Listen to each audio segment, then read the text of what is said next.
Battle of the Network Shows is recorded before a live studio audience.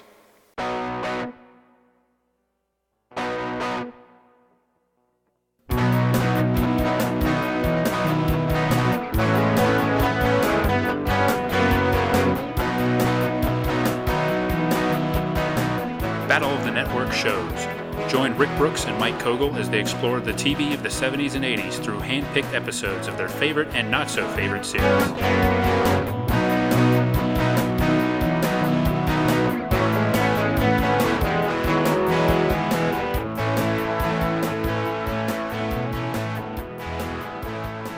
Welcome to Battle of the Network Shows, the beginning of Season 6. I'm Mike, and I'm here with Rick. Hey, everybody. And today we're going to be talking about a classic show from our era. Of course, it passed on and it made it into the 90s, but we won't hold that against it. No. Cheers. But I think we're going to do something like we did with, or planning to do with MASH on this. And I'll let Rick kind of explain that, because it was his concept. Because, like MASH, Cheers went on so long and could be seen to have two distinct eras based on mostly cast changes, I would say, would be how fans would divide the show. But we're going to take a look at the Diane years today, and then in a future episode we'll focus more on the Rebecca years. And because of the way the cast changes worked out, we also get to talk about Coach with this first look at Cheers, and then we'll get to Woody down the road. And we get to talk about tall, thin, blonde Paul with this one, yes. and possibly Paul Wilson with the Right, yes. Getting into the real... the real difference. The show has a very deep roster, doesn't it? Yeah. That's one of the reasons we love it so much. Yeah, and actually we're going to talk about 2 episodes today, and part of that is we want to be representative of the series, but really there's so much to go into with Cheers. It was on so long, it was very popular, and a show that I think many of our listeners will know quite well. Yeah, I don't know how much we really need to explain Cheers. Yeah. But who knows? Maybe somebody hasn't seen Cheers. But the story of a bar in Boston. Yeah. Run by a alcoholic ex-Red Sox relief pitcher named Sam Malone. And conceived as a romantic comedy with him and Diane Chambers. I think along the way it becomes about so much more than that. It really becomes a true ensemble, and the bar becomes, like you say, the centerpiece of the show. And yeah, Sam's the main character and he's the constant, but really the other characters and the fact that they congregate at this one location is really the heart of the show, I think. Yeah. So created by the Charles brothers and James Burrows, or Jimmy. Yes, the legendary Jimmy Burrows. Yeah. And really it's in a way a culmination of a bunch of shows we've talked about before in terms of the behind the scenes people. You've got them, and people who did time in the MTM sitcoms and Taxi, that world. And, of course, yeah, Jimmy Burrows directing all these things. And Ken Levine and David Isaacs, who worked on MASH. And you kind of see all that talent come together. Like you said, it really is a culmination, in my opinion, too, because I think this is the peak of all these people that we're talking about. Yeah. No disrespect to Mary Tyler Moore's show and Taxi, which are great shows, but I think this is the best of all of them. It's in my... top 10 of best shows of all time. Yeah. And it's a beloved show, and every now and then you'll see somebody that didn't really get into it or doesn't like it, and I just can't even conceive that. It baffles me how somebody could not like the show. Yeah. I can understand not being exposed to it. I mean, it was on, I guess, mostly 9 o'clock during its original run on NBC. Maybe it was a little late if you were too young, something like that, but having given the chance to watch it, I don't see how you could not get into it. I find that difficult too. I mean, It's just so funny, just based on that. I mean, right. And in funny in multiple different ways, in low and high ways, and but rooted in the characters, and but then it has room for an occasional bit of feeling. Yeah, that's a pretty strong thread throughout the show, maybe more than a lot of people might even expect, and at the risk of spoiling some of our thoughts, I think the show absolutely holds up today. Yeah. There's maybe a few things as far as like gender politics, and you could sort of get into some things. Yeah. If you want to get too picky and talk about, if you think the fact that Sam is a womanizer, if you think that in itself is problematic, well, then this isn't going to be the show for you. Right. But other than that, I mean, the show, I think it absolutely holds up. It's funny as it ever was, and I just think as an overall show, the acting, the production, all of it, it's really one of the best sitcoms of all time. Yeah. And, I mean, let's talk about, Sam has a lot of fun with women, but it seems to me two things there, or maybe three things. One is that he's not taking advantage of women. Like, it seems like they're women who are in it for the same thing. Exactly, yeah. And when he's after more with Diane or kind of Rebecca, he's after it. It's about a lot more. I mean, the surface behavior is still the same behavior, but it's clear, and we'll get into the Diane part, especially with one of the episodes today, that there's a lot more going on there. Yeah. And also, especially as the show progressed, I think his behavior is it's just more a source of humor. Like, I mean, the only people that idolize him are the losers in the bar. Mm-hmm. I love the losers in the bar, but they are, losers. Right. So to them, he looks like this great conquest or whatever, But he's kind of a loser too. Yeah. So I don't think the show is like praising him for that behavior. No, absolutely not. You're right. He's not predatory in any way, and oftentimes, I mean, he sort of comes across that way sometimes, but really it's quite the opposite. And he makes a lot of choices, I think, throughout the show. He does the right thing more often than not. Yeah. And sometimes he comes off a bit oafish, might be the worst I would say about him. Mm-hmm. But really, pretty consistently, he's a pretty decent guy. He's not. I mean, you couldn't run the show as long as you could with him being totally predatory or taking advantage of women, like you said. Most of it is, he's, as he says in, I think, the first episode, he has had four honeys. At least 4 honeys. Right, yeah. But, most of them are looking for casual relationships, too. So, yeah. I like the Sam Malone character, and the one thing that actually, for me, and this is just like as a kid growing up watching the show, I couldn't stand Diane. Right. And it's not until now that I appreciate that character more. Yeah, exactly. I feel the same way. Yeah. But we've talked about that multiple times with characters who are intended to be kind of annoying, and realizing, as an adult, if they are being annoying, if you're responding to them that way, then it means the actors and the writers are doing a good job. Right. Because that's what they want to feel. Oh, yeah. I think she's a more complicated character than that, too. Than her sort of pretensions and the things that make her annoying. There's more going on with her, too. Yeah. In the same way as Sam. I think sometimes she has a little bit of a tougher role because Sam is just so sympathetic. Yeah. And has the advantage of everybody else in the bar liking him. Right. Whereas her character comes in, they make her look pretty vulnerable quite a bit, but she doesn't necessarily have to have other people sticking up for her as much. So really, it's reliant on Shelley Long's performance to kind of give you some sympathy for her, in spite of playing such an often unlikable character. And she does a good job with it. And, I mean, they all do, and I don't even know if we've said Ted Danson yet, but he's kind of a national treasure now. Exactly. But I mean, that's part of her disadvantage, too. Is she wasn't Ted Danson. Yeah. Because even, before he became the national treasure, but watching Cheers, he's just very likable. Yeah, and he's, and the character is charming, and I think one thing that a lot of people say about the show, and we don't want to get too much into the later years, but it might be relevant here, is there's a perception that Sam became progressively dumber as the show went on. Yeah.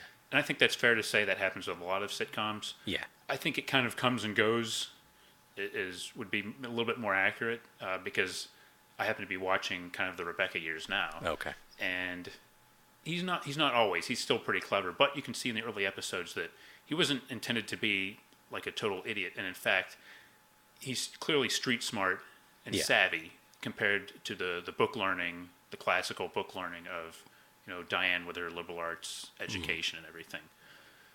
The characters contrast, and it's supposed to be opposites attract and everything, and they both pull that off very well. Yeah. But it's important to remember that Sam's not really supposed to be a moron. I mean, he's one of the smarter people in the bar, actually. Well. Yeah. Consider the the competition. Yeah. Yeah, and let's maybe mention the other people in the bar. Yeah. The main people. You mentioned Coach. So he was a coach with the Red Sox when Sam was there, and I guess he helped him clean up, right? Yeah. But he'd been hitting the head with too many balls. Yeah, I think they did make a reference to that at least once or twice, but he's rather simple. Yeah. I think would be a good way to describe it, maybe. Yeah. But big-hearted. Very much, yeah. And very loyal to Sam. Yeah. There's Rhea Perlman as Carla, the irascible waitress. Yes. With multiple children. Yeah. And an attitude. Mm-hmm. And tough as nails exterior. Yeah. Possibly a tough as nails interior. Yes. Don't let that fool you. Right. She really is tough as nails. And sort of like in terms of the comedy, I feel like she's like the hatchet man. Yeah. Like she just walks by and says something biting. Yes. And keeps moving. Very much so. Now, there's actually an interesting exception that proves the rule in the second episode that I want to mention when we get there. But yeah, and she's very hilarious. That kind of character wasn't always my favorite growing up either. But in this case, she's so good and she's funny. I mean, the performance is great. And I went back and kind of rewatched the first episode ever recently, and right off the gate, she comes out pretty fully realized as a character, like they all do, really. But yeah, I was thinking too, like serves the purpose of it. There are a lot of characters who have a certain amount of self-delusion, and she's very good at breaking that. That's a good point. Yeah, you know, especially with Cliff, but yeah. With anybody who kind of gets full of themselves, and she's like a reality check for everybody, and even Sam, who they have this long friendship and they're very loyal to each other. And she seems to be the one person in the bar that'll tell him sometimes what he doesn't want to hear. And sometimes it's just because she doesn't like Diane and she thinks, that they're wrong for each other. Yeah. And you could argue that maybe she's 100% right. But a lot of times, just other situations and stuff, she seems to be the one person that he can really confide in that will tell him the truth. Yeah. And then there's Norm. Norm! The accountant / barfly, although sometimes he doesn't want people to think he's a barfly. What do you say? What's there to say about Norm? Well, I guess he has kind of the everyman appeal. Yeah. If every man went down to the bar and got sloshed every single day. But, that is aspirational for many of us. Yeah. He never seems sloshed, though. Yeah. Yeah, he can take it very well. Yeah. I mean, I think now you would assume that he has to be a functional alcoholic. Right. But, yeah, it doesn't seem to impair his behavior. Very rarely. Yeah. And, of course, he has his wife, Vera. I don't know if she's the one long-suffering or he's the long-suffering, who you never see in the entire run of the series. Yeah. I think once she shows up right in time to get food in her face. A pie in the face, I think that's a Thanksgiving episode. And then there's Cliff Clavin, know-it-all mailman, who, in watching, because, you threw out a bunch of suggestions, and I watched them all, and I just had the personal revelation that he might be one of the greatest TV characters ever. Wow. I not that I disagree, but that's a bold statement. I mean, because of course if anyone is self-deluded, it's Cliff. Right. In thinking he's so full of himself, or he's so intelligent and knows everything, and the second episode we're going to talk about, I think some of his behavior is, to me, classic Cliff, of sort of being the loser who, as soon as there's someone lower than him, he becomes the bully. Yeah. And really kind of revels in it. But he also, I think, his self-delusion, when there's a spotlight on Cliff, allows for a level of, dare I say, pathos that maybe some of the other characters, it would be harder to get to. That's true, yes. Because inside, he's just so sad. Yeah. He is, and plus, I think, again, John Ratzenberger's performance is just brilliant. Yeah. And it helps that he's mostly a supporting character, but yet as I was thinking about like what episodes would be good to talk about, and just some of my favorite episodes throughout the whole run, and some of the episodes my friends and I really loved when the show was on originally. A lot of them center on Cliff, just because that character is so funny. Yeah. You know, like Cliff goes on the Tonight Show, or Cliff dreams of hosting the Tonight Show. Cliff goes on Jeopardy. Yeah. You know, Cliff nearly gets into a fight with a guy. You know, Cliff tries to get almost gets another letter carrier fired. All these episodes have like vivid memories to me because that character is so distinctive, as you say. And in addition to like the kind of emotional elements of it, it's just flat out funny. And we've already said it a couple times, but that's one thing I want to keep mentioning is just that the show's hilarious. Yeah. It works on technical levels and all these other levels, but it wouldn't be so good if it wasn't just flat out funny. Yeah. And one of my favorite things they do is have the setup for a joke, do a bunch of other jokes, and then have the punchline for the joke they set up like 2 minutes ago. Yeah. It's very disciplined form of writing, it seems like, and they trust the audience. It seems simple. It doesn't sound that complicated when you talk about it like that, but today, with 2 or 3 minutes less at least per episode, I don't think there's the patience for that. Let alone the effort to put in the structure to have jokes like that pay off. Right. Yeah. So I don't remember exactly when I started watching Cheers, but I think it was probably like at the tail end of the Diane period, and then it was probably coming into syndication then. So I started catching reruns. But I remember, more avidly watching during the Rebecca years. Yeah, that's my experience too. But I also remember that it's a show that helped me kind of understand how certain things are funny. Like especially like the with the character like Coach or Woody or even Sam sometimes, or any of them, but those especially, the idea that it's funny when somebody says something that they intend quite earnestly as far as the character is concerned. Right. But it's not, it's funny because it's not a joke. Yeah. I mean, it is a joke, but it's, they're saying something incorrectly. Right. And that was like that's a simple idea, but it's one of those light bulbs. Like, oh, yeah. Yeah. This character isn't a funny person. He's funny because of who he is. It's a joke to us, but not necessarily to that character. Right, and even maybe to other people in the scene. Yeah. It's funny. And I think there's a distinction, too, between just saying dumb things, but it's done so artfully on Cheers. Yeah. Just like the level of humor is so good that when Coach or Woody, who kind of fills that role later, when they say something, they're not just saying something that's just dumb on the face of it. It's usually been set up by something else. Right. Or it pays off in somewhere else. Like I think like a lot of these other dumb character shows, as an example, I would say Golden Girls, which we talked about a couple seasons ago. I think a lot of the humor from what Betty White was saying, yes, Betty White was very funny at delivering it, but a lot of it was the reactions of the other characters. If you think about it, the take that Dorothy would do, or even Blanche. Whereas on Cheers, I think you'll get those reactions, but a lot of times they stay focused on the character. It's really just what they say is so funny in itself that makes for a great joke. So yeah, and I didn't notice it as much in these episodes, but one of the things I like about Cheers is the Jimmy Burrows thing. The big set, there are people all around reacting to things. Yeah. And every now and then they'll just, like, someone will say something dumb like that, and then, the camera will just, it won't cut, like, to a close-up, but it'll cut to a shot, like, of some, like, Frasier on the other side of the bar kind of chuckling at what he just said, or whoever, and there's just a life to it, an energy to it that doesn't feel staged. I'm glad you mentioned that. That's absolutely a great point.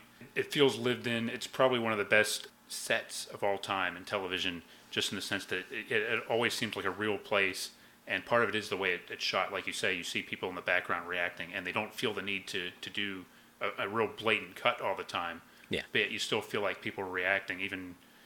Even the peripheral patrons of the bar, they seem to be wrapped up in things. And also they do things where, like on some shows, you wonder why you'll be at a workplace or something, but yet you only see like the same 3 or 4 people there, or at a restaurant or something. Yeah. Whereas on Cheers, usually the bar is pretty crowded, and they don't always involve people with speaking parts, but there's, like you said, there's a life to it. And they do the episodes like the Gary's Old Town Tavern episodes, where maybe you'll have the main characters, and even the main cast is pretty impressive for a sitcom. But everybody seems to rally around, or you'll have somebody do simple as chanting, or even something as just a simple running gag of having people yell Norm's name when he comes in. Yeah. It's not just Sam saying it. You get a sense that everybody is doing it. Right. Which really feels like, yeah, this is a place where, like in the song, everybody knows your name, but everybody's involved here. They're not just props. Yeah. A similar experience. I remember watching the show, but really starting to when Rebecca came in, and I was just a little bit older, maybe watching a little bit more of that kind of television at the time, and at that point it was like, must see television. But for me, it really was must see. That I wanted to watch it every week, and by the time it got to the finale, it was an institution. It was the number one show. But we'll cover that in another episode. But yeah. For me personally, I think probably similarly, I was kind of catching up and watching some of the reruns while the later years were on the air. Yeah.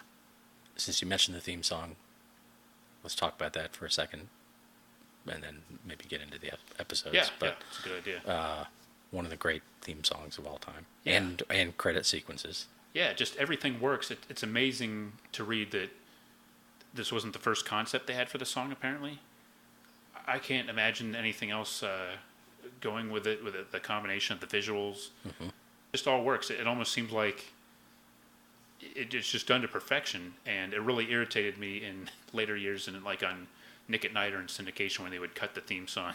Yeah, like watching this on Netflix, and that little skip intro thing comes up. Like every time it comes up, no, I say it out loud. Like, right.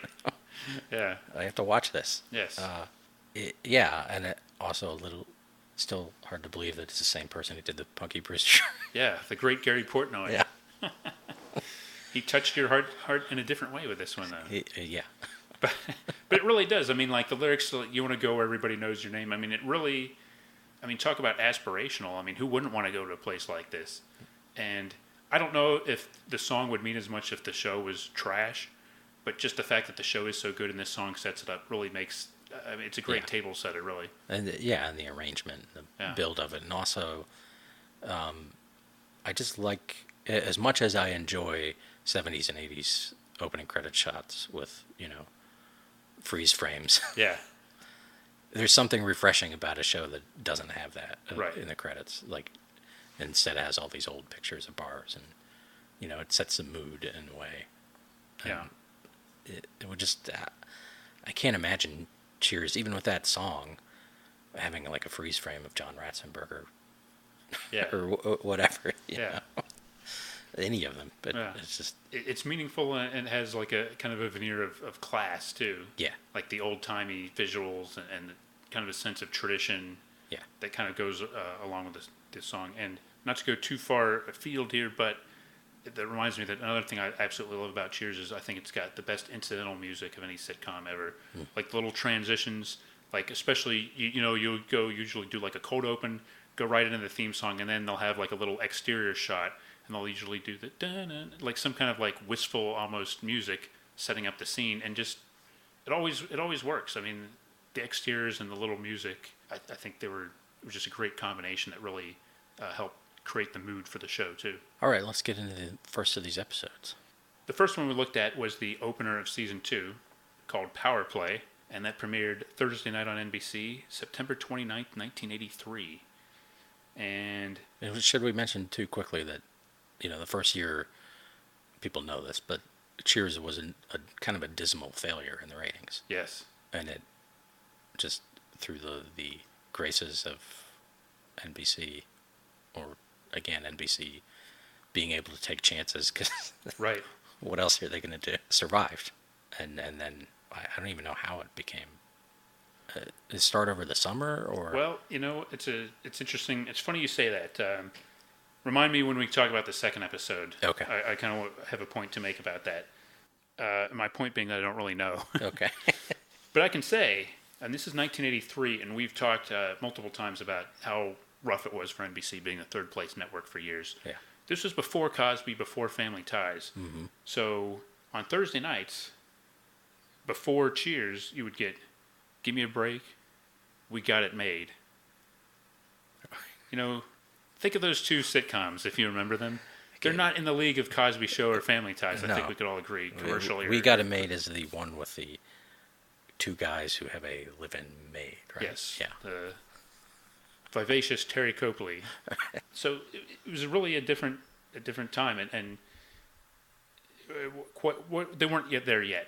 Yeah. So yeah, in the first year they got some Emmy recognition. Right. They did get good critical attention, but they were near in the bottom 10th percentile of all TV shows. So they were struggling. And also what they were up against on this night on ABC was 9 to 5. The TV show. Yes, and at the premiere, I think on this night of a sitcom called It's Not Easy. And this I'm going to go ahead and put this in the what I'd like to see file. And I think you'll join me in this. Just to mention real quick, this is the pilot episode. I've seen clips from this and the theme song. It starred Ken Howard and Bert Convy. Enough said, right? Yeah. But there was something about families that had to get along because they're all connected through ex spouses and things like that. I think I remember this show. Oh, cool. Yeah. I definitely never saw it when it was on, but yeah, it was a thing. So that competition wasn't that much, but on the other network, CBS, it was Simon and Simon. Mm-hmm. The same thing in 1985, but going back here, we're gonna have to put Simon and Simon on the short list, I think, because that was I didn't realize how big a show that was. That was a top 10 show and even more popular than Magnum a lot of weeks. Wow. And it was considered tough to go up against Simon and Simon because it was like a number 5 or number 6 show in 1983.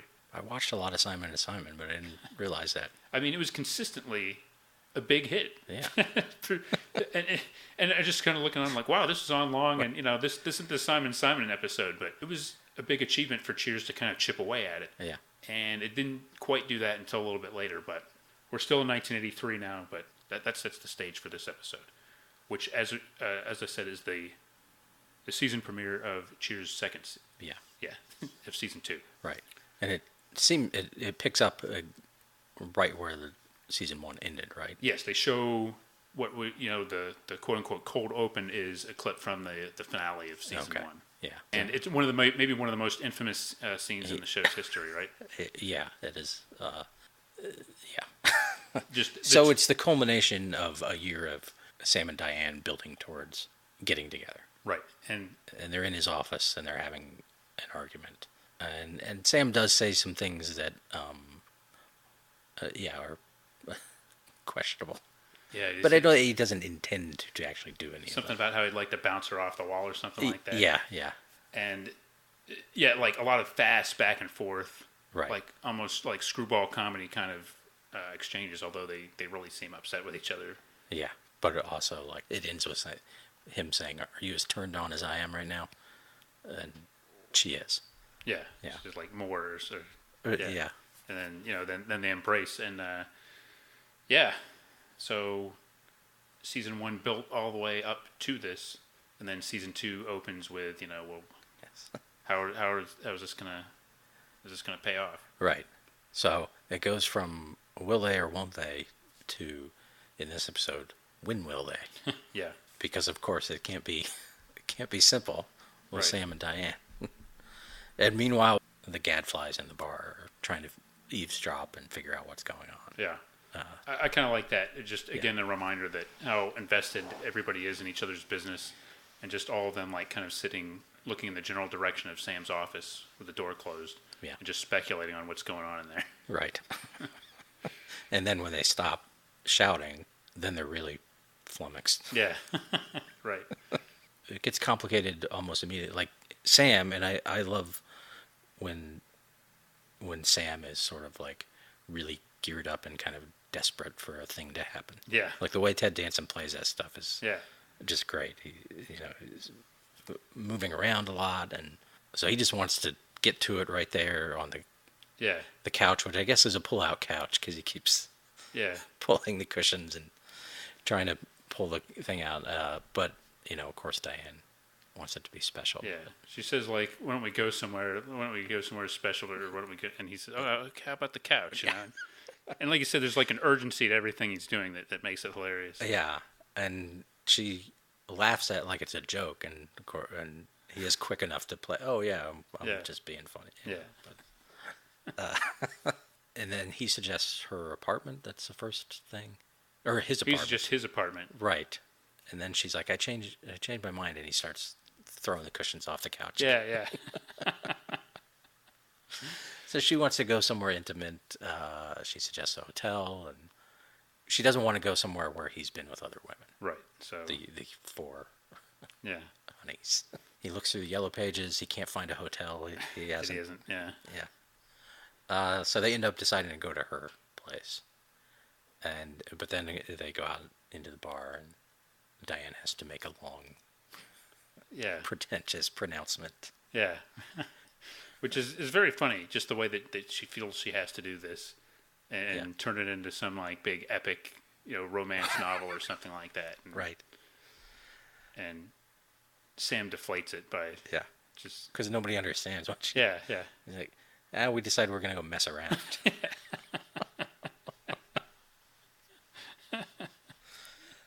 And like the bar people aren't like into it. Like they seem, I don't know, put off or something.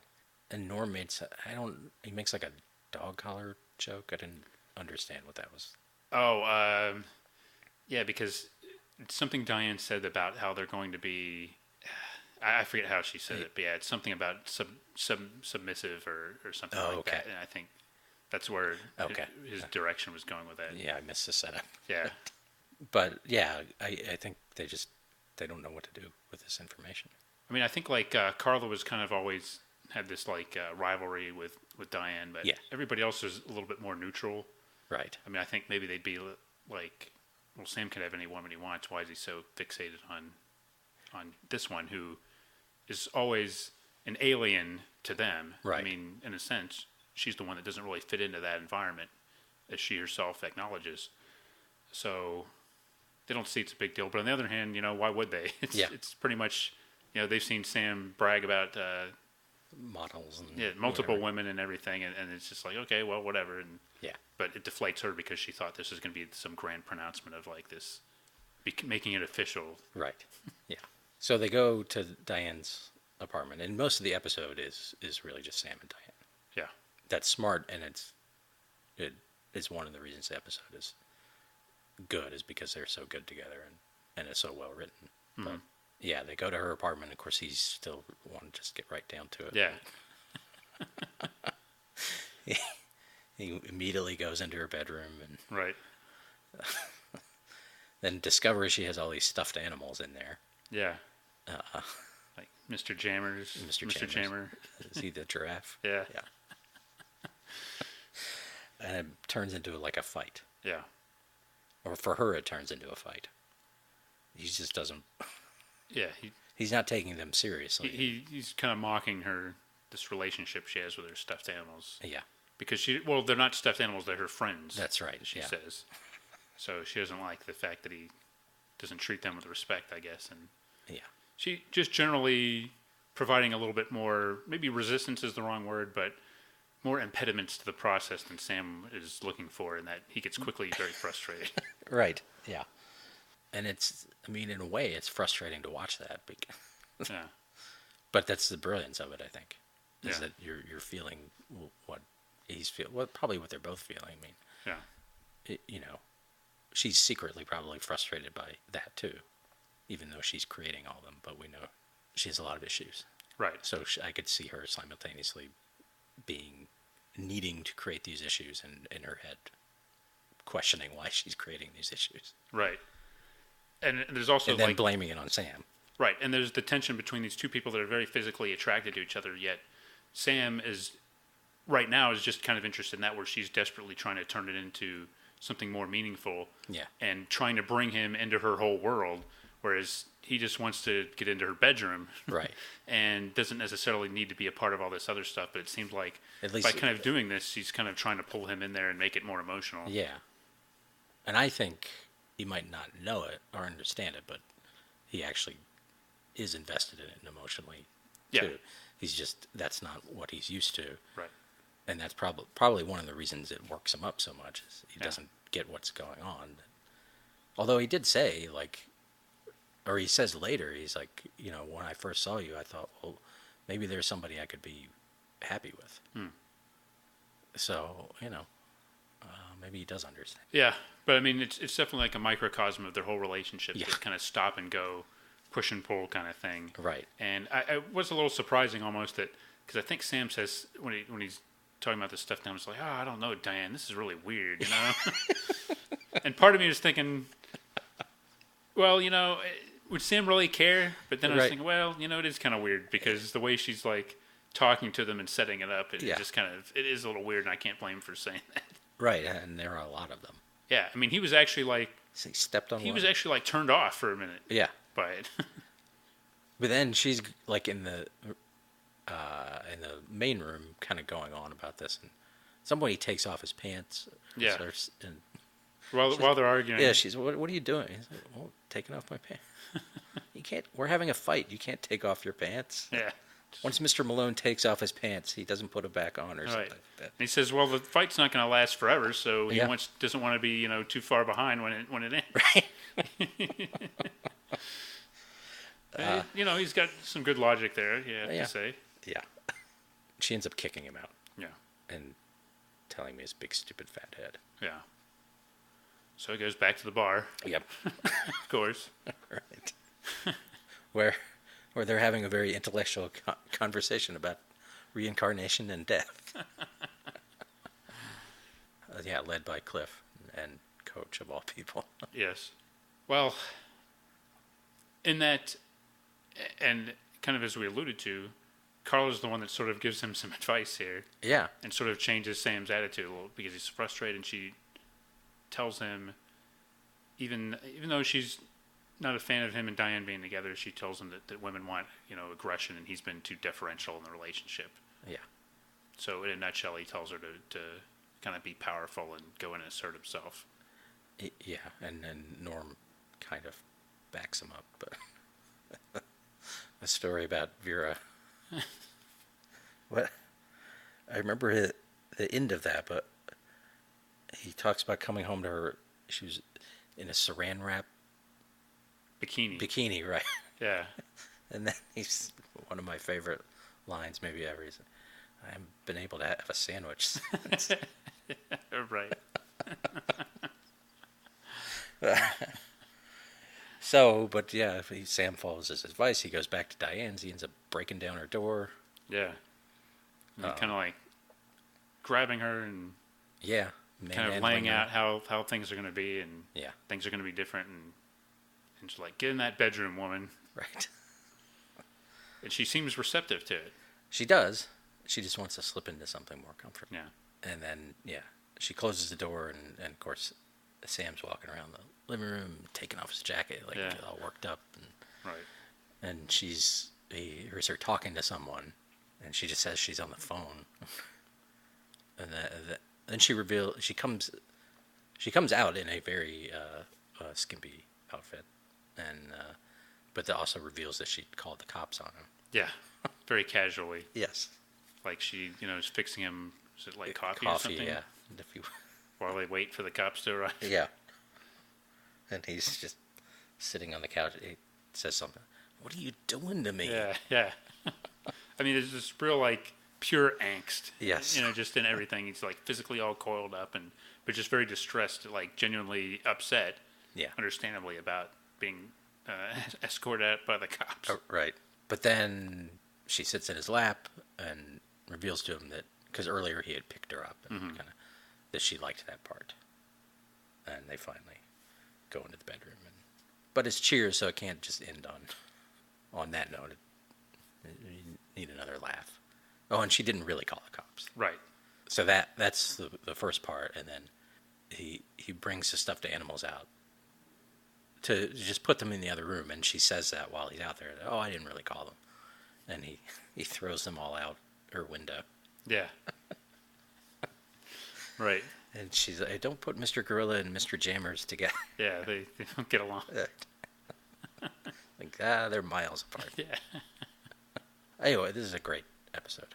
Yeah, it really is. It shows off their relationship, and just in one episode, like the whole dynamics. This was written by the Charles brothers. I think one thing we could say is when you're looking at Cheers and you look at, oh, this is written by so-and-so, well, they're all good. And right. They've got so many excellent writers that it almost doesn't matter. Yeah. But clearly they knew what they were what they were going for, and they established going forward. Okay, and they proved. I mean, kind of the whole thing about, well, will they, won't they? Once you end that tension, you lose your show. Well, they proved that that's ridiculous. Well, yeah, I was going to bring that up because later in the season we might be talking about a different show that has that same situation. But you still hear that, like, oh, will they or won't they when they do that kills the show. Yeah. But is Cheers just the exception that proves the rule, or is it that's a dumb? It's just like some people can't execute it and some people can. And I think it's the latter, and I think there's one specific show right. that we likely will be talking about later that screwed it up, and ever since then, everybody is deathly afraid of doing what they did. Yeah. And as a result, it's like a self-fulfilling prophecy because everybody's afraid to bring them together because they assume that they'll lose the tension. However... Right, or they do something like news radio. They just put the two people together immediately. In order to avoid that. Yeah. Which worked. Yeah. But yeah, I think it's a little bit like Ted McGinley killing shows. Yeah.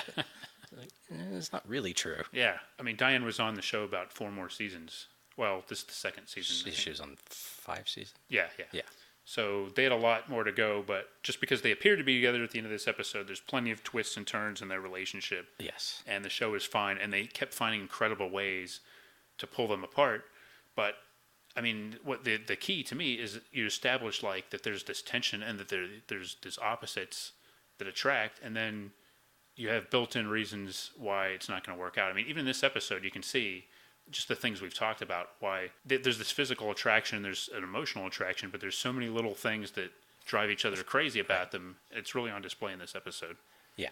And, I mean, it helps that the show is or became an ensemble because then they didn't have to focus on that every episode. Yes. They could do a Cliff episode and then that's just, it's in the background. Very true. They didn't burn it out. Right. Some of the, maybe like a more pure romantic comedy would be forced to make some decisions earlier in the process because they would have the same 2 leads at the focus of every single episode. But yeah, it's a good point. Yeah, with an ensemble show like this, they could afford to move things around and have things simmer, which they definitely did with the Sam and Diane. They would have episodes where they were together, but the show wasn't about them being together all the time. Right. Or apart, for that matter. Or in the first season about the will they or won't they. Right. There might be a few little jokes, but if it's mostly about Sam, that episode we considered where Fred Dreyer comes and interviews Sam, or is going to interview Sam. That there's a lot of Sam and Diane in that, but it has nothing to do with the romantic stuff. Yeah. I mean, they had other relationships. They had other things going on. Sometimes they were more as friends, and sometimes they really did hate each other and would annoy each other. Yeah, Sam was really driven up a wall by Diane, and even years later, I appreciate the character more, but I really have to understand Sam's perspective more watching these episodes because some of the things she does, I can see how it would drive him up a wall. Yeah, she's not, I mean... He's at least more, maybe a little bit more simple with his goals, but he's more upfront about it, whereas there's always kind of a catch with her, and I think that's part of, like, you kind of refer to that inner tension she has. She's kind of ashamed of the passion she feels for him, and she kind of does these little things to kind of get away from that sometimes. Yeah, but again, Shelley Long is really just great at all of it. She definitely is. So speaking of other relationships, yes, the other episode we're going to talk about is from the period where she was with Frasier. Yeah, who we did not talk about yet, played by Kelsey Grammer, but that's another one of the outstanding supporting characters on Cheers. Yeah, and of course wasn't intended to become that, but that's one of the great stories of TV, isn't it? That a character who was supposed to be on a few episodes became part of this ensemble and then got another zillion seasons out of the character on his own show. Yeah, it's like talk about playing your way onto the field, and making yourself indispensable and parlaying it into this huge career. When he first appeared, it was a funny character, but who could have imagined that he would go on to be in a spinoff that was almost as successful as the main show? Yeah, and I sort of remember when they announced that. I was like, really? Yeah. I mean, I think they had talked about a Norman Cliff show too, and even that didn't seem like that. As much as I love those characters, that they could sustain a show. Yeah. And I'm kind of glad they didn't do that. But I think the brilliance of Frasier is that they moved him and tweaked the character and made it really an entirely different kind of show. Right. Yet still, every now and then they'd have like, the Cheers gang would come by for cameos, but it was more like they were fitting into his world, and that was kind of like the tension of it. But he seemed like kind of the same, but a different character, and hilarious. I mean, Kelsey Grammer, I mean, he's had kind of a checkered life sometimes, but man, he's great in this role. Only second to his role in The Replacements. Or the Expendables? The Expendables 3. Yes. Yes, well... It's that. Expendables 3, Frasier, Sideshow Bob. Yes. There you go. Boss just barely misses out. Yeah. Well, I forgot about the Martin Lawrence show. Oh, well, yes. There you go. See? He's an icon. Yes. So the episode we're talking about here is The Heart is a Lonely Snipehunter. It's from the middle of season 3. It's the 14th episode, and it premiered January 10th, 1985. Now here's where I want to kind of go back to the ratings again and kind of the show's history, because, so, again, on this Thursday night, it was Magnum, Simon & Simon, and Knots Landing on CBS. ABC, I think, had the Thornbirds, and it looks like it might have even been a rebroadcast of that. Not a big deal. But on NBC at this time, okay, now we're talking. You got Cosby, Family Ties, Cheers, and Night Court. Oh, yeah. This is must-see TV, right? I mean, this is... And what, in Hill Street was Yeah. that? Yeah. This is what we remember is kind of like the beginning of it. So this is when it's really picking up, and Cosby's picking up. But I was looking kind of at the episode-by-episode ratings, because I was just curious, like you were asking, well, when did it come on? And the funny thing is, I can't really find a spot, because this is like the second half of season 3. It was still kind of, maybe in the 19th, 20th ranked show. But then, like right about now, in the second half of the season, it had like a string of like some top 10 finishes, not consistently. But you could tell it was starting to come to the forefront now, but it was still battling with like Simon & Simon of all shows. Right. Yeah.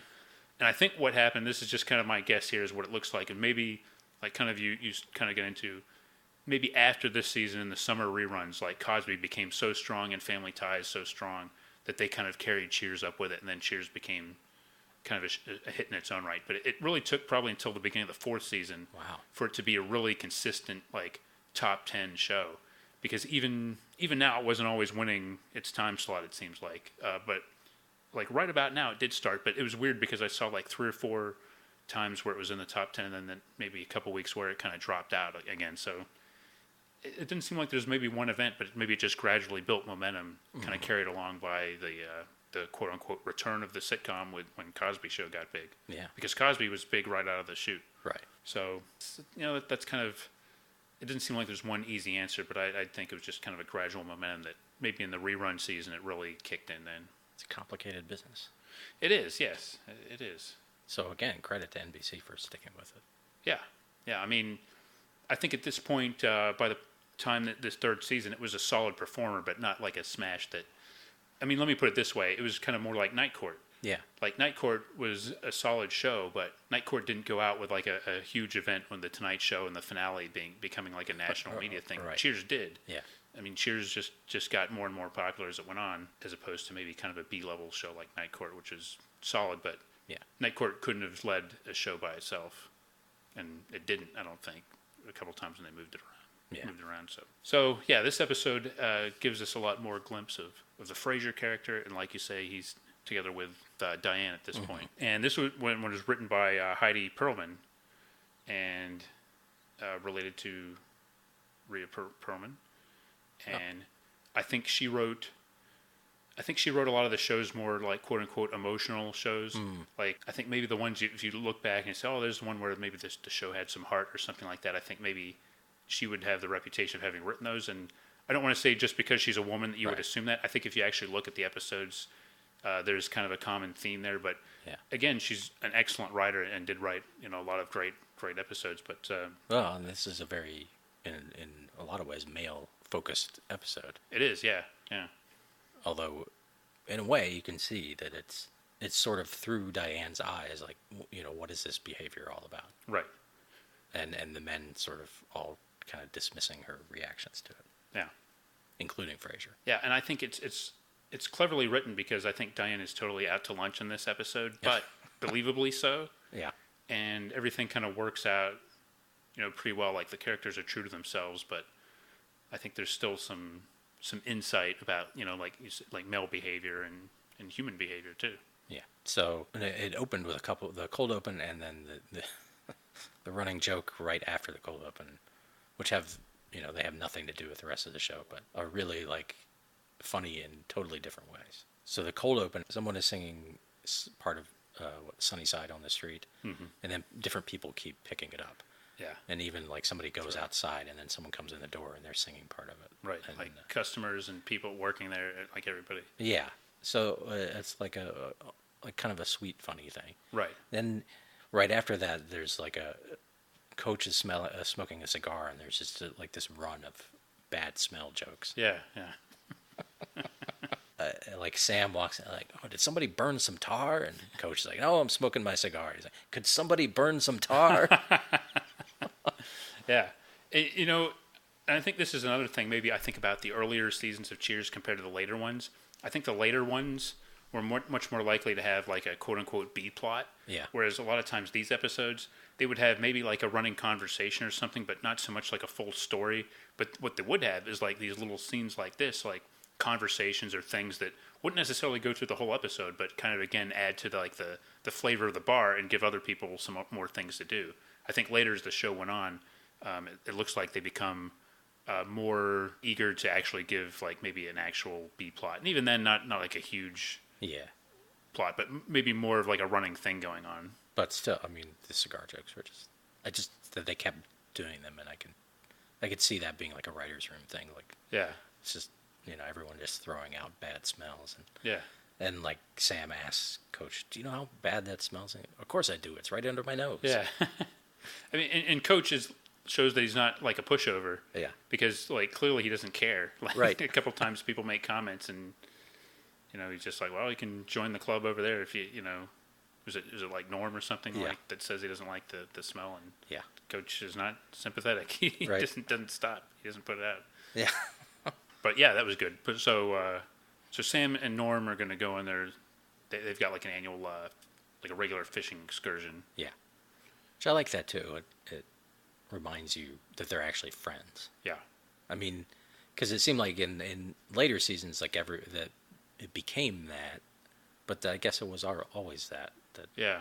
I mean, I think more like this, like maybe Cliff being included would be, well, okay. Yeah.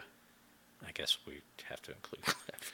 Yeah, I mean, every now and then you get episodes where it seems like there's more of a distinction, and a lot of times it's because Norm is trying to angle for a free drink or something. Yeah. But, and sometimes maybe it's more like, okay, well, you need guys to get together, and you don't want to bring in another actor, so these are their friends. But episodes like this, you're right, they do remind you that they live outside the bar, and they do things with each other outside the bar sometimes, too. Right. And in its own way, it reminds you that, again, that Sam is really not. He's the big man on campus, but he's not really in the wider world. He's not really that big a deal. Right. And actually, isn't this the episode where something else happens? Yeah, where That reminds him, that kind of brings that home about the alumni. Yeah, the alumni dinner. Red Sox alumni dinner. Yeah. He wasn't invited. He finds out that he's not invited to it, but Yeah. the coach is. Yeah. And it's kind of another thing that, like, yeah, Sam, for a while he was a renowned pitcher, but he had kind of an ignominious decline. Yeah. And he was known for giving up some home runs too. So he's a jock, but like within the world of jock, sometimes Right. he's no Fred Dryer. Well, who is? Who was originally cast for the role, I believe. Was he? I know he was up like, for it. That's kind of like the legend of it is that I think like Sam or Ted Danson and Shelley Long tested better together, so Yeah. they went with, and then they changed. They had Fred Dryer in mind, but they changed it to a baseball player. Originally, it was going to be a football player that owned the bar, but So Fred Dryer, he shows up in a couple episodes, which is nice of them to do. But yeah, and he's he's good in them, but it's like I can't imagine well the show with him. Yeah, it's like it's kind of like maybe gives you a glimpse, and he's probably told to play it that way too. Yeah. In fairness to him, but it's Right. almost like, okay, here's a glimpse of what Sam would be without Ted Danson's like stamp on, or if it was like a one-dimensional character. Yeah. Because the Fred Dryer character is like an ex-jock and very self-absorbed, but kind of without the redeeming qualities that Sam has. Right. And there's just not that humanity there. Now, granted, he's just coming on and being funny. Yeah. But like you say, you look at that character and it's like, if this is anything like how he would have done Sam alone, which probably wouldn't over the course of the whole season, but still, it shows you that, yeah, they made the right choice. Yeah. Of course, Hunter was full of humanity. Of course, yes. The gentler side of Fred Dryer. Yeah. Anyway. What was the will they or won't they tension on Hunter between Stephanie Kramer and Fred Dryer? There probably was. Oh. I don't know. I didn't watch that show. All right, Hunter fans, if we've got you fired up, Yeah. write in and let us know you want us to cover it in a future season, because if you don't, we might not watch the show anytime soon. Right. We've got more Yes. Stephen J. Cannell shows to get to Yeah. first. Anyway, back to Cheers. The fishing trip. They're going to go on this fishing trip. Just Norm and Sam. Cliff, of course, very quickly gets himself invited by being annoying about it. And then the other guys. I forget. What are the other barfly? Tim Like there's a Tim Jimmy. and Alan. Alan is one of them? Yeah, I think there's an Alan that I'm pretty sure Jimmy is in this one. Okay. Like a kind of a preppy looking guy. Yeah. I know the other Paul was in the previous episode. Yeah, there's an Alan that's like, I think he's the one that wants like an aspiring lawyer, and he actually had a couple of like episodes where he had some lines, but yeah, they'll go out and do some fishing. Yeah, and then Diane gets the brilliant idea because Frasier's just come in and he's down in the dumps because of whatever. He says this time of year is the worst year for psychiatrists. Yeah. I don't know what time of year it is. Yeah, good fishing season, I guess. Tax time. I don't know. But Norm probably would go fishing during tax time. Yeah. But the start of fishing season is always notoriously bad for mental health collectively. That's why everybody goes fishing. yeah, It's a vicious cycle. The rise of fishing season Right. brings depression, but the only way you can get out of depression is to go fishing. right. But then if you don't catch a fish, You're right back on the couch. deadly cycle. And not Sam's pull-out couch either. No. The therapist couch we're talking. That's right. So Diane has the brilliant idea that they should take Frasier with them. Yeah. And I think Sam kind of half-heartedly offers, and Yeah. Frasier, much to his chagrin, accepts. Yeah, and like Sam doing that, and then something he does later. Is it because of how he feels about Diane? Is it just to stop her from annoying him? Is it both? You mean, like, why does he actually take it, or accept is it? he just being a good guy? Or I think he's kind of being a good guy. Yeah. I think he kind of pities Frasier a little bit, too. It seems to me like his general opinion of Frasier was like, well, it's kind of like another Diane. right? So at first he was kind of reluctant, more than like the awkwardness of him dating like this woman that he's off and on again in love with. I think it's just like, well, he's kind of he's kind of obnoxious, and he's just again, he's an alien. He doesn't fit in. Yeah. He's more like Diane. He's like the liberal white collar kind of thing, and Right. and they think he'll ruin their fun. Yeah, I think that's a big. Of course, they thought Cliff would ruin their fun too. Yeah, well, So, but they take him and they go fishing, and then they come back a few hours later. All of them but Frasier come back, we Yes. should say, and they're laughing up. They're having a good time. Yeah. They are happy, and they reveal that, and they think it's hilarious. Diane, for some reason, doesn't. That they sent Frasier on a snipe hunt, and they're back while he's out in the woods, yeah, doing holding a bag, snipe calls and doing snipe call. yeah. In the stance with his snipe bag. Of course, they have explained the whole concept of the snipe hunt to her. Mm-hmm. But this is like where you see really like Cliff being smug about Yeah, putting it over on someone else. right. And I mean, I guess maybe that's the magic of the snipe hunt. I've never been on a snipe hunt myself, but that once you've been through it, then you get to put other three people through it. Yeah, it's kind of like just a whole hazing culture. Right. Or initiation and kind of like male bonding. And Yeah. I guess Diane didn't have anything like this at Bryn Mawr or wherever, or, Right. a sorority kind of thing. It's kind of hard to believe that she wouldn't have had some kind of initiation, but I think it's kind of, females would do this sort of thing too, but it's just sort of that like group behavior. Yeah. Now in this case, they seem pretty gleeful about it, and they don't, Yes. like, I'm sitting there thinking this, but they don't really say this. I'm thinking, well, Diane, this is actually the best thing for Frasier, because if he shows up and is a good sport about it, he'll be kind of one of them, and they'll accept him more. Right. Whereas if he comes back and gets all like, annoyed about it, it'll go on and stuff. But this is actually probably the best thing that they took him in for this. Yeah. But she doesn't see it like this. And to be fair, they are very gleeful about him kind of suffering out in the woods by himself, and Yeah.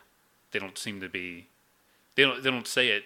I don't even think Sam says like, "Hey, look, if he, it's no big deal, we do this to everybody, and everybody went through this." He doesn't really make that explicit. He definitely makes it clear that he never had to go through it. Well, of course not. He's Sam. Right. And even when she was getting them to invite him fishing, she used, oh, he never got picked for the playground teams, and Sam's like, oh, I always felt bad for those guys, even when I was doing it to them. Yeah. But Sam is the only one who seems slightly aware of what Diane's trying to get across. Yeah. He kind of like, Cliff gives him all this credit for coming up with the snipe call, and he's like, someone else came up with it. Yeah, And, he sees that it's maybe not a good look. Right. Whereas the other guys, they can't help themselves, I guess. Yeah. I mean, and it shows he still half cares what Diane thinks of him, too. Yeah, I think that's what I was trying to get at. He's trying to downplay the fact that he was the ringleader of it. Yeah, which of course she knows he was. And yeah. I think she uses that word, yeah. or a similar word. Yeah, I think you're right, yeah. And so he's like, oh, okay, I'll go back and get him. Which, frankly, I mean, they did leave him in the woods. Yeah. Like, that part she's right about. Right. You maybe don't leave someone in As the we woods. find out, Yeah. when Frasier makes his return, Right. it's not like he just, hopped on an air-conditioned bus and was driven back to the bar. Right. Right as Sam is going to go, Frasier comes in the door, and he's completely disheveled and dirty, but he's like wired. Yeah. He's like, how could you do that to me, gentlemen? Yeah. And they're like, oh, what? How could you expose me to such a great sport? And he starts going on about how wondrous snipe hunting is. And how honorable it is. No guns. Just men out in the woods, Yeah. And they're trying to suppress their laughter. Yeah. Well, he said he stumbled out of the woods and hitchhiked, basically. Yeah. Some trucker gave him a ride back, I think. Yeah. But he wants to go right back out into it because it's a full moon and yeah. it's the best time. Right. Yeah, and credit to Kelsey Grammer and this character that it seems totally credible because he's talking about it, he's enthusiastic, but he's still just kind of like a little pompous about it. He's so like melodramatic and just the way he says things. Yes. He doesn't just say, oh, that was so awesome, we got to go back out there. Guys just like, oh, the glory of it, and the passion and the just a man and versus snipe, and everything, and just making such a big deal out of it. It's totally in character. Yeah. But while he's in the bathroom, like Diane wants. Oh, she decides she never. You're not supposed to tell him what's going on, right? Well, yeah, there's some debate. Like, it would break his heart, I guess, if they told him that it was a joke. Right. Because, he... And then she says, like, Sam, this may be, come as a surprise to you, but, he considers you one of his closest friends, maybe his best friend. And Sam's like, oh, really? And Sam's genuinely, like, surprised by that. Right. But so her take is, don't let him in on the joke. Yeah. Because, it'll break his heart. Like, well, that advice would lead to Frasier going back out with them if they don't tell him. But everybody's willing to go along with that because, hey, they get to do this again on him. Yeah. So they don't decide to go back out until she's already had that talk with him. Yeah. And then she's like, she decides she's going to tell Frasier. Yeah, she breaks down and like, okay, this has gone too far. I got to tell him. Yeah. Which is funny. And again, it shows like the contradictions with Diane. Like, she means well, but it's kind of like that like thing where she can't stay out of her own way sometimes, and she goes back and forth because she thinks she's doing the right thing, but a lot of times it's like her own self-centered intentions that kind of get her into these situations. Yeah, but then it turns out in the final twist that Frasier figured it out. He's no dummy. Yeah. It sounds like he didn't figure it out immediately. No. When he was out there by himself is when he realized it, when they ditched him. Right. You're squatting in a field for 2 hours. Yeah. And he's got a plan to go and abandon them out there. Mm-hmm. He didn't tell Diane because he wasn't sure if she would play along. And I think that's a wise decision. Because now she wants to play along, but it seems like just based on all the contradictions she's already had, she might not have been like, oh, that's not a nice thing to do. Right. No, she's proud of him, though, for outfoxing them. Yeah, and he wants to do that because... And he thinks it's all part of the game, though. It's not like revenge so much as that's what guys do. They screw each other to the wall. Yeah, yeah. Which kind of shows that he gets it. I mean, and I think it kind of proves, and I think that's one of the clever things about this episode. I think it proves that he is in with them, but he's not even like self-conscious about it. It's like, okay, he's not mad at them so much as he wants to get back at them, and then they'll be even. But but he likes it at the same time. Yeah. And he's in on the joke and like in the best possible way, I think. Yeah, I have to imagine this is a big episode in terms of getting him more to be part of the group. Yeah, because this is like the time like Diane has to explicitly ask for him to be included. Yeah. But kind of like after this, it's like, well, he's really is part of the gang, and he's more likely to be included in this stuff now. And of course, by the end of the season, she leaves him too. Right? Yeah. And then they really have Sam and him really have something in common. Yeah. And actually, Frasier's even more angry at her than Sam. She leaves him at the altar. Right? Yeah. Right. So it's a nice twist. It's entirely believable.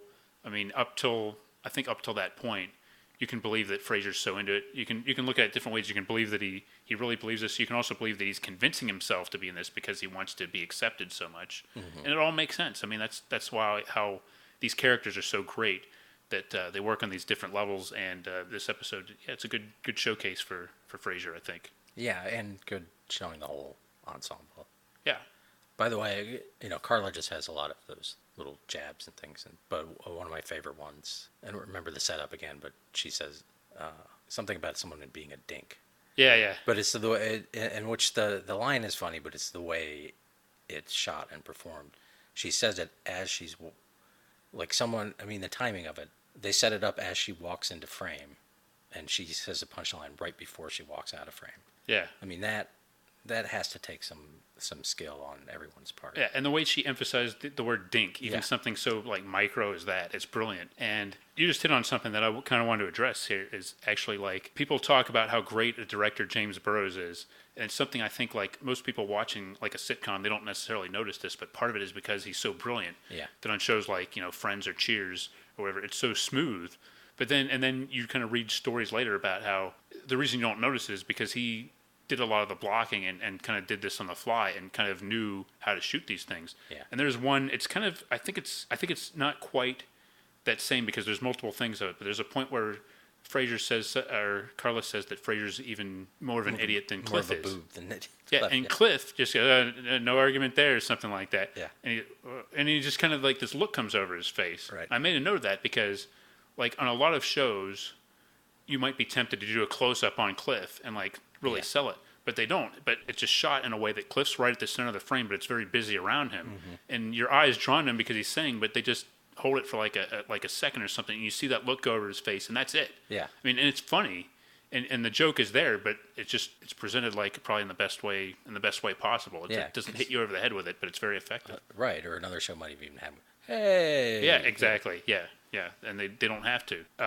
Another one of her lines I like, Tim or Alan or Jim or what like, this is why I don't have a girlfriend. Yeah. Like, reason number 27. Right.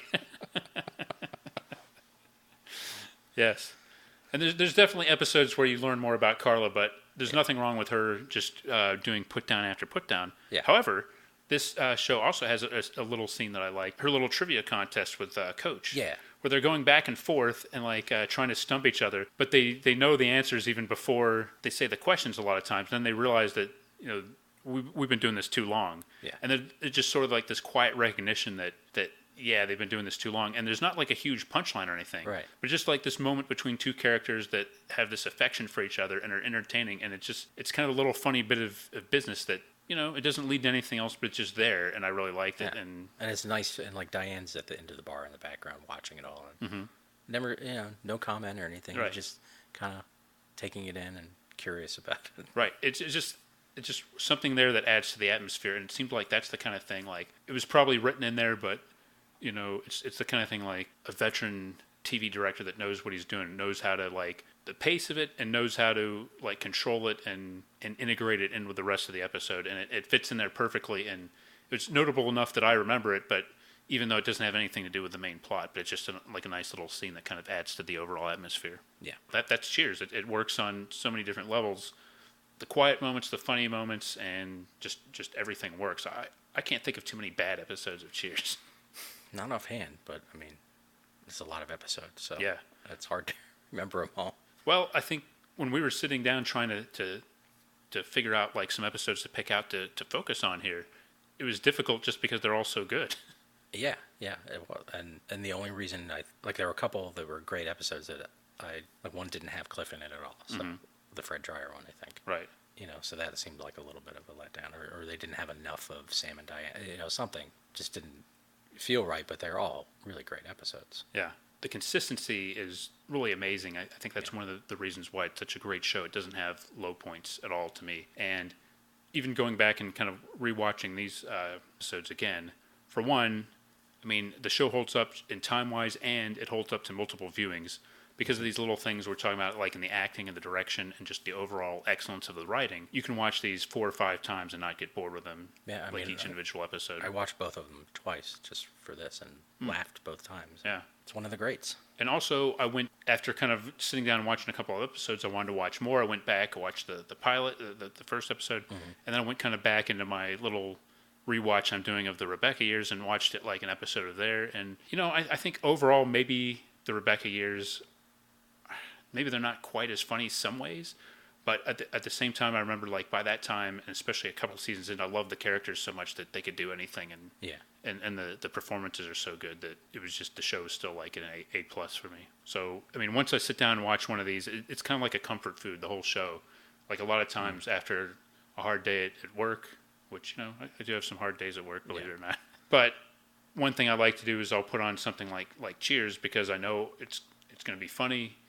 It's going to be 20 some minutes without commercials, depending on what platform you're watching it on. And it's available on multiple platforms. It's on DVD. It's pretty much on all of them, right? Yeah, as well it should be. The big ones, yeah. As well it should be. I keep dreading the day when it goes away from everything but CBS All Access. Yeah, exactly. I mean, that's the kind of thing, like, you can talk about, like, original programming driving people to streaming, but it turns out, like, in some of the big ones, it's really like these catalog shows. And in this case, yeah, I love watching the show, but I get kind of like, I like it because it's good, and also because I do feel nostalgia at the same time, because I did grow up watching it. And I think the only time I was ever mad at it was when it replaced The Odd Couple on WPIX at 11 o'clock each week. I think one summer I was irritated at that. But other than that, I have nothing but love for this show. Agreed. I mean, I don't have the WPIX thing, but yeah. But yeah, I love it, and we'll be going and watching more. Although it's nice to see, like on Netflix, I kept seeing all the red lines through ones I had watched. Oh yeah, I watched that recently. Okay. Yeah, because I did have recently gone through periods of watching certain seasons, right? Or portions of certain seasons. Yeah, if you're new to the show, it's one of those things where I think we envy you, because you got a lot to enjoy. If you're familiar with the show but haven't watched it in a while, hey, there's a ton of other stuff going on, but trust us, it's easy to get back in and just watch like 4 or 5 of these and fall in love with it again. Yeah, it's like a cold, frosty mug of beer. Yeah, it sounds pretty good. How about serving one up there, Mike? That makes me want to like a beer. If beer tasted as good as Cheers makes me feel, I would probably be an alcoholic. That's a little extreme. Well, maybe it's good that it doesn't. Yeah. To me, beer tastes... I'm trying to think of a terrible sitcom. Well, except for one beer, of course. Oh, well, yeah. I mean, we all love Lowenbrau, but yes. Not every beer is as special as Lowenbrau. Right, and usually when you're having a Lowenbrau, you're having a steak to kind of... That's right. Offset some of the alcohol. Yeah. Whereas at Cheers, maybe not a steak, but you might go up to Melville's upstairs for some nice seafood. Yeah. They probably have a good surf and turf special there, too. They probably do. Yeah. I don't know. They have that snooty owner. Yeah. Who will show up later. Yes. And maybe when we revisit Cheers, I'll talk about my visit to Cheers in Boston. Yeah. And that's actually, those are some other things that we could talk about. The relationship to the city, Boston, I mean, sort of a unique setting. Yeah. It wasn't a New York show. I mean, and these are things that you sort of take for granted when you're going back and just enjoying the show in its own merits, but it was distinctive in other ways, too. I'll tell you what, it's good to be back here for Season 6, but every other show we talk about, not to jump ahead to the baddies, but man, it's going to be tough to beat Cheers, I tell you, for best show. It really is. I mean, I've already been thinking about them, like, theme song, what? Yeah, this is going to be a juggernaut, and it's one of our favorite shows, right? And we don't always talk about our favorite shows each season, but we got one of our big ones here. So, All right, I think that's last call. Yeah, I think I'm tapped out. This episode brought to you by delicious Massachusetts snipe, collected in only the finest bags and shipped fresh to your supermarket. This episode also brought to you by thick, rich, sexual tension. This episode also brought to you by Peterson Accounting. If you need an accounting job done, we'll get around to it.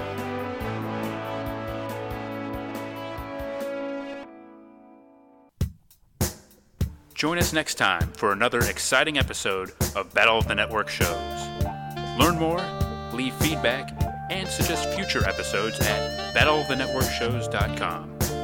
Follow us on Twitter at BatNetShows and like our Facebook page, facebook.com/Battle of the Network Shows.